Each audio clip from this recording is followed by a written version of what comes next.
take a look at the Samba movements through the body actions. So not only bounce is important, of course, we have to in Samba combine that bouncing feeling which you feel here in your belly and in your knees together with the very fast leg motion.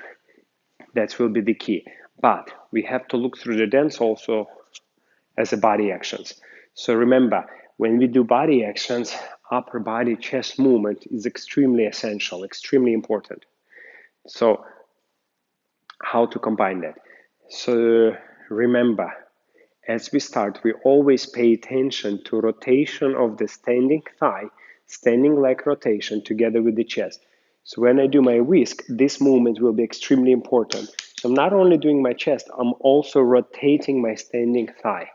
So already here, you see I'm doing that important circle, quarter of a circle. But when I want to take off, I always rotate. You see, I rotate thigh in a way, it pushes my chest forward and my heel is peeling. So I get that feel. So here I have a rotation of the thigh, strong chest, and foot peeling. So three things happen same time. Now from here, to land, I rotate more, then land right away. Now here in Samba, the landing will be a little bit more observed than in Rumba and Cha-Cha. So in Rumba and Cha-Cha, I always recommend to land your heel through the ball of the foot, but you have to land it a little bit sooner. So here it's going to be a little bit different. Here you want to land on the ball of the foot and land much more observed. Now, how to land? You would have to rotate more your standing thigh to stretch more rib cage, lift the heel, lift the hip, and that's how you land in this extremely powerful position. Now, from here, what you're going to do? You're going to press the magic button and release this side, boom, hip releasing. Now, from here, remember, like in Rumba, we have a lift, rotate of the standing leg. So you have that moment of neutral position, the same as in Rumba. And now from here, you're basically just going to send your hip back and around the corner. Boom, boom, boom, land here. And again, after we're doing this quarter circle, rotate your standing thigh, chest, high hip. Now, more you rotate your standing thigh, more this heel lands.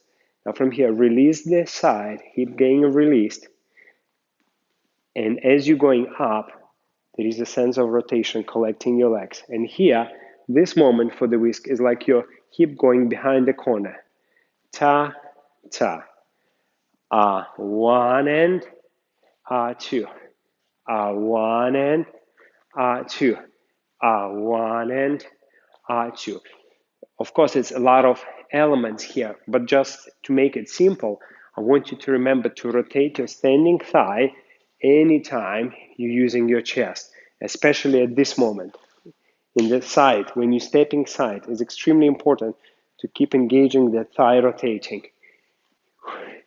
So when you do, let's say, salsa or mambo, maybe it's only upper body, you don't need to use legs that much, but for the Samba, for the Cha-Cha, for the Rumba, it's extremely important to have those thighs rotating so you can produce a beautiful lines in your leg and support your chest movement with the thigh rotation.